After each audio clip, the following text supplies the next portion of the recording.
Hello dear students, welcome back to my channel physics SPC. Heat transfer का एक question.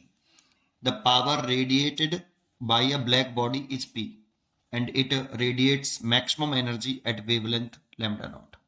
If the temperature of the black body is now changed so that it radiates maximum energy at wavelength 3 lambda by 4, the power radiated by it becomes np, the value of nh। ठीक है, solution देखो, इसमें दो law लगेंगे, एक Stefan's law, एक Wien's law, Wien's displacement law. समझते हैं, चलो। कह रहा है कि एक बॉडी है बेटा, एक ब्लैक बॉडी है। ये मान लो एक ब्लैक बॉडी है। ब्लैक बॉडी की इमिसिविटिविटी 1 होती है और इस बॉडी का मान लो टेम्परेचर T1 है, सरफेस का टेम्परेचर T1 है और T1 टेम्परेचर पर ये एनर्जी रेडिएट कर रहा है in the form of electromagnetic radiation. तो ये जो एनर्जी रेडिएट कर रहा है dq/dt, इसका स्टीफन्स लॉ है। ये Stefan's law, Stefan's law dq/dt is equal to होता है सिग्मा E A T की पावर 4। ये बॉडी का टेम्परेचर है तो T1 मान लेते हैं।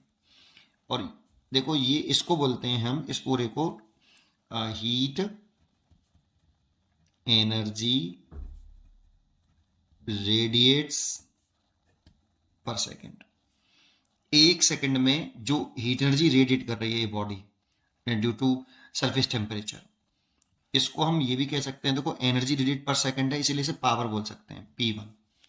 क्वेश्चन में पावर ही दे रखी है कि ब्लैक बॉडी जो रेडिएट कर रही है वो पावर कितनी है, P है। तो P1 इज इक्वल टू हमें P गिवन है, तो इसलिए P लिख दिया है। सिग्मा स्टीफन कांस्टेंट है, E इमिसिविटी है, जो उसकी ब्लैक बॉडी की 1 होती है तो 1 लिख दे देंगे। इसका एरिया A है और टेम्परेचर T1 की पावर 4। ये तो फर्स्ट केस हो गया। अच्छा, जिस टेम्परेचर पे ये कर रही है ना, तो it radiate maximum energy at wavelength lambda not. तो देखो, एक ग्राफ बनाते हैं हम वेवलेंथ में और स्पेक्ट्रल इमिसिव पावर में, दैट मीन्स DE/D लैम्डा में। तो इस तरह का ग्राफ आता है बेटा। और जिस वेवलेंथ के लिए, लैम्डा नॉट के लिए रेडिएट एनर्जी, मैक्सिमम एनर्जी के ना, it radiate maximum energy at a wavelength, तो ये इमिसिव पावर होती है। इसे क्या बोलते हैं, इमिसिव, स्पेक्ट्रल इमिसिव पावर। ये तो देखो, इसकी सबसे स्पेक्ट्रल इमिसिव पावर इस पूरे ग्राफ में सबसे ज्यादा यहीं पर है बेटा। तो ये लैम्डा नॉट है और ये टेम्परेचर T1 पर है, ऐसा। ठीक है। और according to Wien displacement law, lambda naught और टेम्परेचर T1, इन दोनों का प्रोडक्ट कांस्टेंट रहता है। इसे वीन्स लॉ बोलते हैं बेटा। लैम्डा नॉट वो वेवलेंथ है जिसके लिए इमिसिव पावर सबसे ज्यादा है, स्पेक्ट्रल इमिसिव पावर सबसे ज्यादा है। यहां पे बोला है it radiate maximum energy at wavelength lambda not, है ना, ऐसा। और ये वीन्स डिस्प्लेसमेंट लॉ होता है कि इस वेवलेंथ का और टेम्परेचर का मल्टीप्लाई करें तो उनका प्रोडक्ट कांस्टेंट रहता है। इसे वीन्स कांस्टेंट बोलते हैं। फर्स्ट केस तो ये हो गया, एक पॉइंट। अब सेकंड केस क्या कह रहा है इसमें, ये तो फर्स्ट केस हो गया आपका पूरा। अब सेकंड केस कह रहा है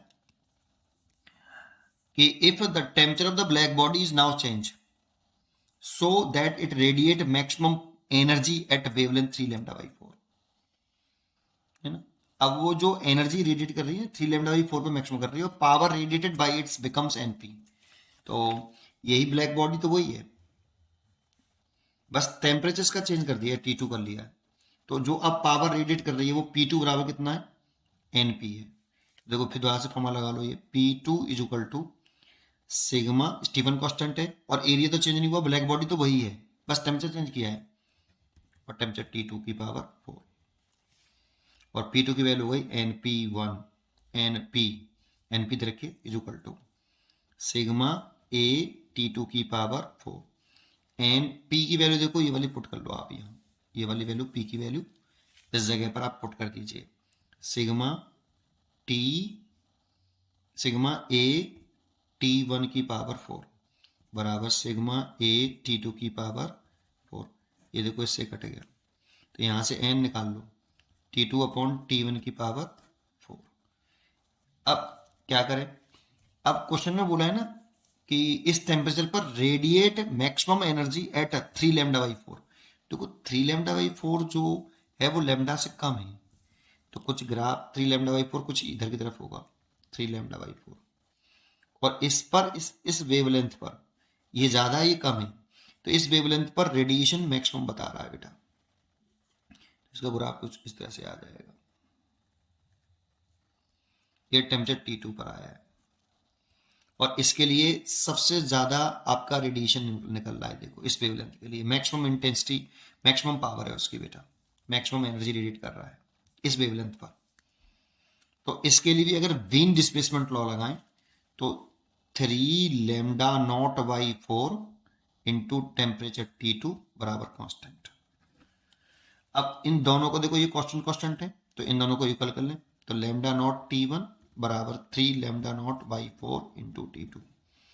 देखो लैम्डा नॉट से लैम्डा नॉट कट गया, T2 बाई T1 निकालो इस जगह से, T2 अपॉन T1 निकालेंगे तो 4/3 हो जाएगा, और ये यहाँ रख दो 4/3 की पावर 4, तो 4 का की पावर 4 हो गई 256 और 3 की पावर 4 हो गई 81। तो n की वैल्यू निकल आई आपकी हमारी 256 divide by 81। That means choice हो गई डी। ये विन डिस्प्लेसमेंट लॉ होता है बेटा, है ना, इसकी चॉइस हो गई डी। पढ़ते रहिए और खुश रहिए। Thank you.